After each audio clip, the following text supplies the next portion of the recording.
It's July 1984. You walk into your local hobby store, and there sitting on the shelf is the new Dragon, number 87. You take your hard-earned $3 out, and now you're the proud owner of this month's Dragon. I love Dragon magazine. I was the only one in our group that bought it religiously. A lot of guys would buy individual issues when they looked interesting, but I was the only one that bought it month to month. And I think some of the reason people didn't buy it is because they knew I bought it. But we had a few players in our groups, up all the way up till about 85, that made it a habit to buy Dragon at least periodically. So here we have a nice cover. Looks like you're in a Seelie or Unseelie court. Lots of fairy and fae creatures there. And we get the 3 items that we're going to have in this issue: Agents Invade Antarctica, Gaming Beyond the Dungeon, and Star Law Organizations. We open it up, and we get a nice ad from Ral Partha Enterprises. I remember seeing this dragon with the howdah, or the elephant with the howdah, at the stores. I always wanted it, but I didn't buy it. I have those ninja. I'm not sure if I have anything else, but Ral Partha made some beautiful stuff back in the day. And then we have an ad for Iron Crown Enterprises. Discover the action-packed world of Lore Master. Solid role-playing universe, lots and lots of rules. And then we go to contents from July of 1984. There's the table of contents for the Dragon portion of the magazine. The Aries section is in the back. That's the science fiction. We get an editorial from Kim Maughan. Out on a Limb, which is all the letters to the editor. And then we get Dawn of the Ancients from the publishers of Earthwood. What's it? GI Game Systems? That's hard to read. Miami, Florida. Jorun coming to Gen Con 17 Game Convention. And Gen Con is a registered service mark of TSR Incorporated. And then we get an ad for On Her Majesty's Secret Service, the James Bond 007 role-playing game from Victory Games, New York, New York. The Forum, Opinions and Observations. These also are from readers. Some of these were pretty nice. You'd get some ideas from the forum. I liked that a little more than the letters to the editor. Those were more complaints about stuff. Experience the Realm of Complete Fantasy from Bard Games out of Greenwich, Connecticut. And then your best figures deserve the best paint. The Fantasy Lord paint set. We being my wife and I, had a few sets of these. We used to paint lead figures sometimes just as something to do. If we had a night we didn't want to go to the show for whatever reason, or whatever kind of date we had planned didn't work out, we would just sometimes paint lead figures. Great way, by the way, to interact with your significant other. She was a way better painter than I was. And these were from Grenadier Models in Springfield, Pennsylvania. We had a set or 2 of these. Beyond the Dungeon, How to Cope the Greatest Adventure of All, Part 1 by Catherine Kerr. This is the world beyond the dungeon. What are you doing? You're moving into a wider world. In 1984, there was not a ton of stuff on this. I had done plenty of city adventures by this point. I'd been DMing 4 years. So I knew my way in and out of that kind of thing, but I still loved articles like this. They're still very helpful. They still are today. Then we get Sherlock Holmes Consulting Detective Game, Sleuth Publications in San Francisco, California. Gotta make sure I didn't miss an ad. No, I did not. Okay. And then we have Krasimov's World. Explore the fantastically detailed world that comes alive. Krasimov's World. Is this a play-by-mail? No. Yep, it's play-by-mail. You get $3 for the rule package, $15 for your starter package, and then other info play-by-mail. And that was out of Krasimov's World. And then we continue on our article on being in the bigger world, Beyond the Dungeon. Cast your own figures from the Duncan Company out of Calvert, Texas.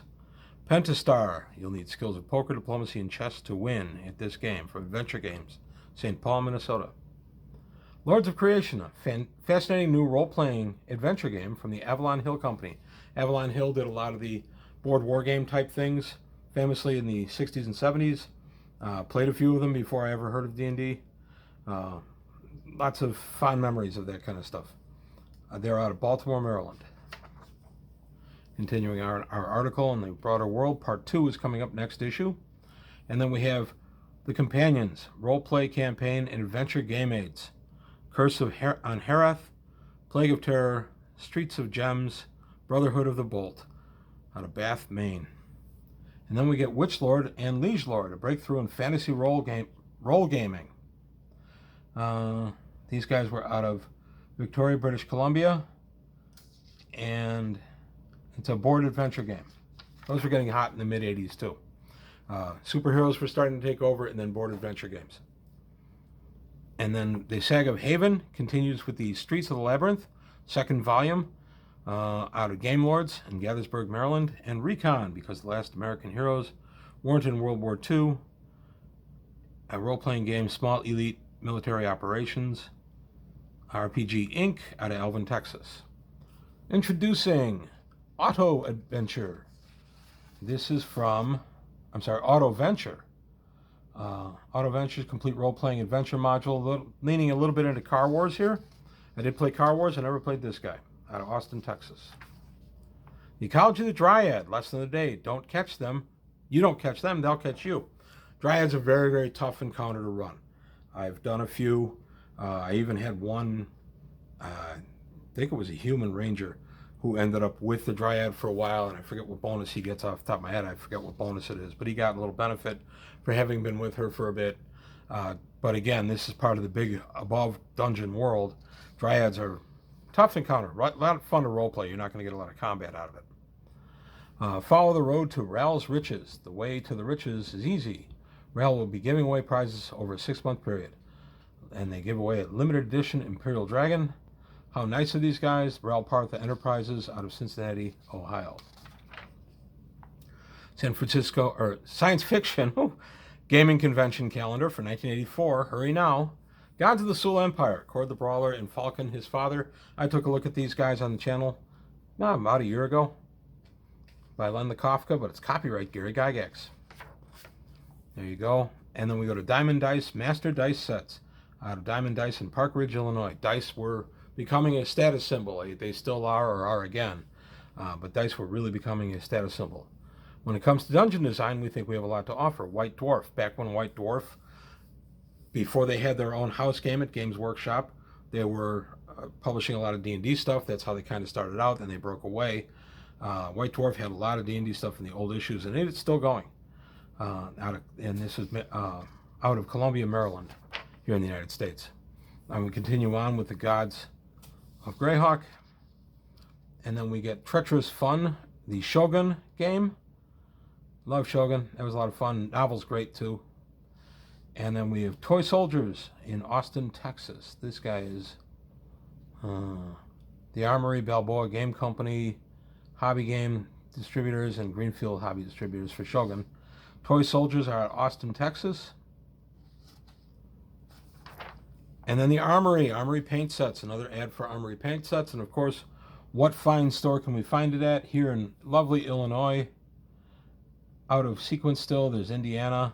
Illinois is Mount Prospect, Games Plus, Waukegan, Pegasus, Hobbies.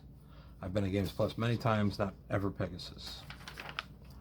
Continuing on, an ad for Space Opera from Fantasy Games Unlimited. Published in, I think it was 80. Kind of a Traveler knockoff. And then we have Bushido and Villains of Vigilantes, also from Fantasy Games Unlimited, out of Roslyn, New York. The Legacy of Hortus, 15 of the Master's Most Fruitful Experiment, and this ties to the cover. So here we go. This is different things, different plants that you can have happen in your D&D game. And sometimes these can be really good as story hooks or just a little side quest in a game. Any kind of plant-based search or anything like that. Stalking Isn't Fantastic. Stalking the Night Fantastic. Getting a little hard game review there. We get a spell for Witch Hunt, role-playing set in Salem, 1692.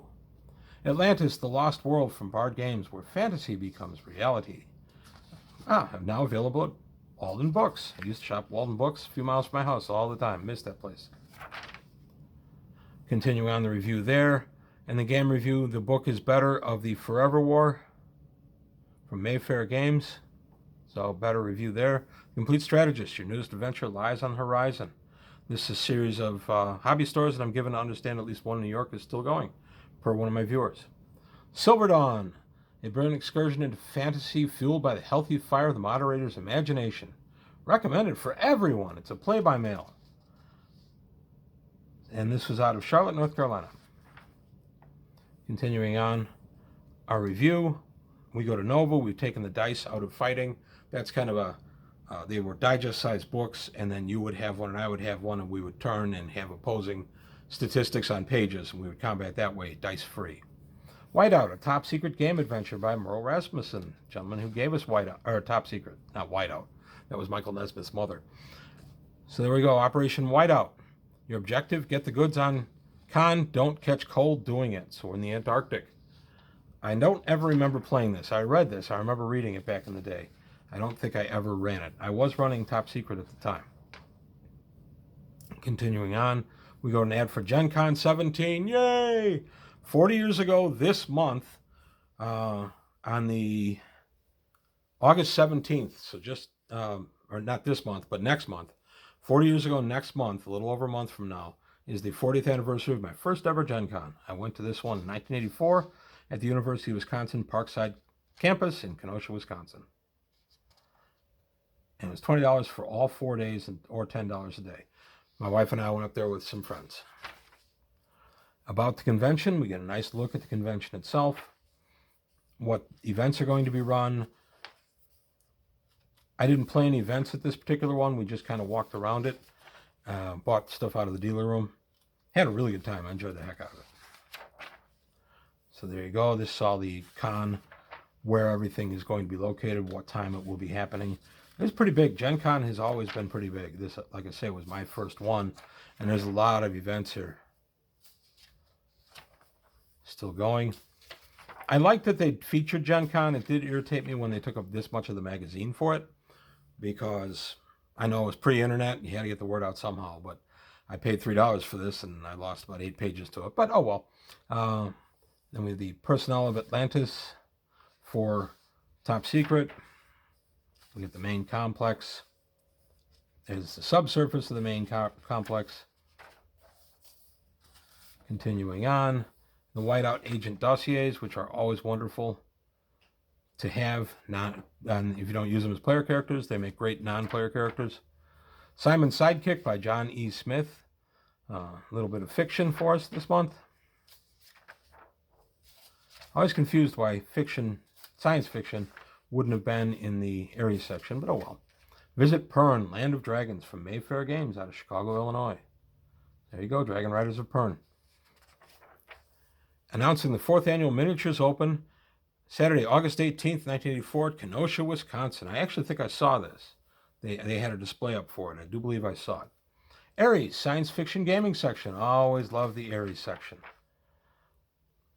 And then there's table of content for Ares, a small editorial. Free Star Law! The Interstellar Police of the Star Frontiers game. I loved this for this kind of thing by Kim Eastland. So we continue on with our article there. Don't turn out the lights. Chill is coming. Terror was never this much fun. From Pace Setter out of Delvin, Wisconsin. Continuing on, our Space Police. We have an ad for Conflict of Empires, space play-by-mail computer game with a $1,000 cash prize. Wonder if anybody ever got that prize. Griffin Systems out of Johnson City, New York. Luna, a traveler's guide, Earth's moon, in Traveler the Game. I took a look at this a couple years ago on the channel. I love these moon articles. They were great. This one was by the great Mark Miller, originator of Traveler. And then, of course, well-placed Traveler ad from Game Designers Workshop out of Bloomington, Illinois. This one, they were stepping away from the pamphlet-sized books and going to magazine size. A field guide to lunar mutants, macrobes, and plants of Tycho Center. And this is for Gamma World. This was nice. I did some on this a few years ago on my channel. I love the Tycho Center stuff from the moon of Gamma World. Star Questions, answers, and advice on the Universe game from Roger E. Moore. I'd never played Universe, but I'd still read these because some of the stuff, the logic would carry to other games. Roll Your Own from Raffam Miniatures, or RAFM. I think it's Raffam now. Out of Cambridge, Ontario, Canada. Nice looking minis.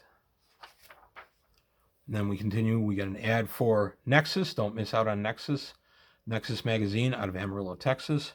Chivalry and Sorcery from Fantasy Flight Games. And Daredevils Have Adventures, also from Fantasy Flight Games. These guys are out of Roslyn, New York. role-playing game of the 20s and 30s, Justice Incorporated. And this by Hero Games. This was a companion piece to Champions. Hero Games was massive in the early to mid 80s. And then again in the early 2000s, they had a big, big presence. A lot of good books came out of this time. Let's see, it's distributed in Illinois. Buyers, Hobby Shop, Woodstock, Friends Hobby Shop, Waukegan, Games Plus in Mount Prospect. And it's from Hobby Game Distributors, Lincolnwood, Illinois. Your Tickets to the Future from FASA. We get all the Star Trek stuff. Lots of different Star Trek. See, being sold at Crocs and Brentanos. Yeah, I remember K&B. I love Crocs and Brentanos. Big, big presence here in Illinois because FASA was out of Illinois. But this ad is for Windmill Hobbies out of Geneva, Illinois. That's only a little bit west of the city. And then we get the Gamer's Guide, just different smaller ads. And an index to advertisers. Then we get Wormy. There you go, Dave Trampier. We got an ad for the then new Endless Quest books.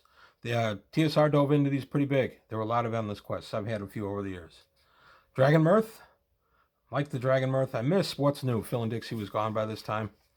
And Snarf Quest by Larry Elmore. Snarf Quest. I enjoyed it. I liked it. We always got 2 or 3 pages for it. And then Bug-Eyed Monsters, They Want Our Women. And this is from West End Games. Best known for, at the time, for giving us Star Wars D6. And then the back cover, as always, the Middle-earth role-playing system, MERPS. And different modules set around Middle-earth. I've had a few of these. I had Bree and the Barrow Downs years ago. I think I ended up giving it to a friend. But I used to use that as part of my Greyhawk campaign. So there you have it. That's a nice look at the July 1984 edition of Dragon Magazine from 1987.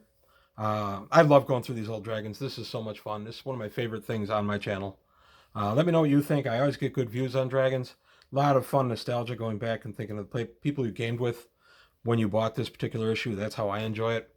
And different groups have changed over the years for different reasons. But these always bring back fond memories. But there you have it for today from page 121. I want to thank you for your time. Thanks for watching. I hope you enjoyed the video. If you did, please like and subscribe. Take a look at the Patreon. Help me out there. I still want to grow the channel, but I still need some capital with which to do it. And that's all I've got today. Thanks for watching, and I'll see you next time.